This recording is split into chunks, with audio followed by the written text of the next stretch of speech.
Melissa, I know me and you don't really have... Up. Before you say anything, I don't know why you're here. I don't want to assume, but, your brother.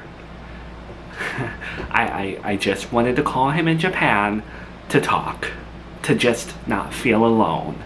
All I'm thinking about is the doctor's face telling me about what used to be my pregnancy. That is the image that is constantly replaying in my head, and I see every little muscle on the doctor's face, and I know every single light in the room, and I will never get that image out of my head. All I wanted to do was talk to my boyfriend and have a nice conversation and get my mind off of things without having to even tell him what happened. And he was very dismissive, and he was a jerk. He even told me to go get a life. I know that he did not know what I am going through. But still, under any circumstance, it is very rude to talk to someone like that. And that is coming from me. I've said a lot of rude things. That's what I mean by that. I don't want to give you a cop-out answer. I'm someone who likes to be thorough, and I like to help people. And I hate giving like a political cop-out. But to be truthful, I can't speak on behalf of my brother.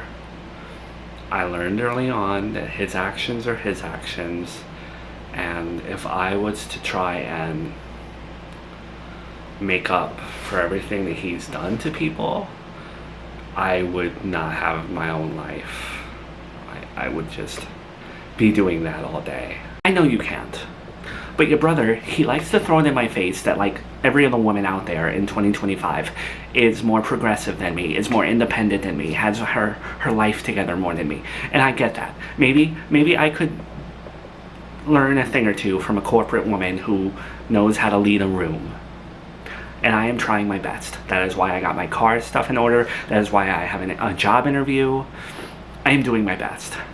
But what your brother fails to realize is when he's trying to hype me up and motivate me, he's putting me down. And I am not made of stone. I'm still a human being. Okay, what I can do is understand what you're feeling right now.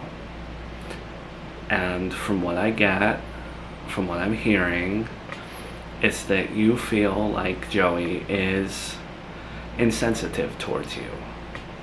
He's not hearing you. He's not sharing in your feelings and making it all about him, even without knowing what happened. Yes, beyond insensitive at times. He talks to me like I'm a bro, like I have no feelings, like tough love.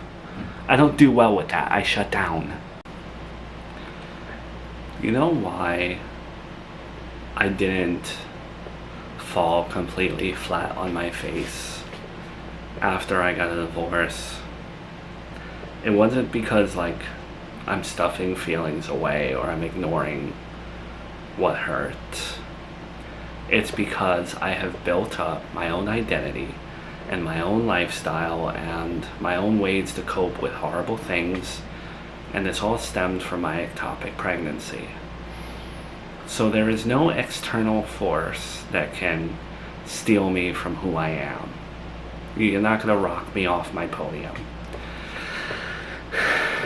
And I think, Melissa, you need that. You need to stop gaining your happiness from other people.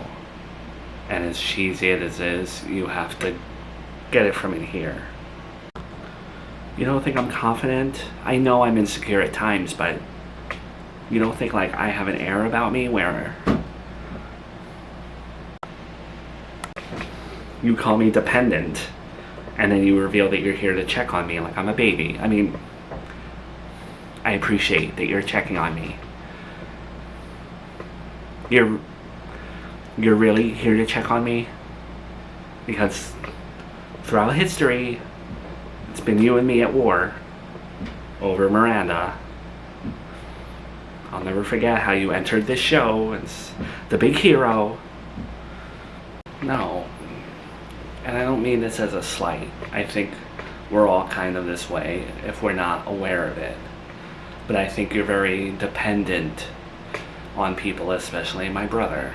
That's not how you can get happiness, you know, especially when you're going through something like what you just went through. That's why I'm here. I just want to know if you're doing okay. Like, how are you doing? Woman to woman. Because no one wants to help me.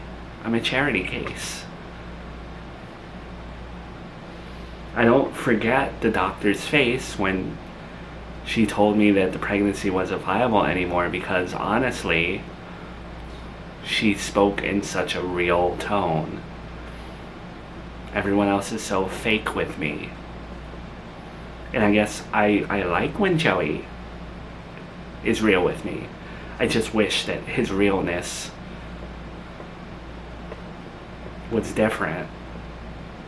I wish he felt a different way about me and saw me in a different way. See, I don't mean this to be a therapy session, but why do you find it so hard to accept that someone wants to help you or that someone cares about you? I know, that's terrible. I know. But that's what I do. He's my comfort. He's what I revert back to when the world is chaos. So when I revert back to him and I get dismissed, it's very, very difficult, because then I have nothing. What's unacceptable about this whole interaction is the fact that you're standing there worrying about my brother when you just lost a baby. Forget Joey. This is about you and what you're going through. Don't give me that. I can't. I don't have hobbies. I mean, I like Harry Styles. I like music. But I was never like an arts and crafts person. I don't paint. I don't have any friends. I don't have any skills.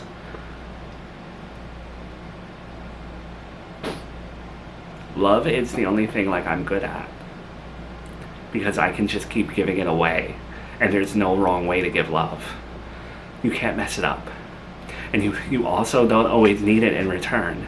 You can just give it out, and it just keeps coming out, and it's sometimes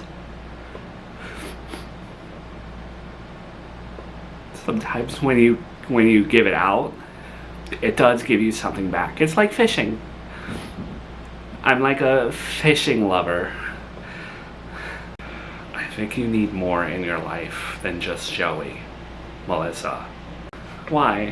Why do you want me to sit down? Sit down. I have a friend. I have Beretta. Because you need hobbies. Like my mom. You need a friend. Alright? You have time.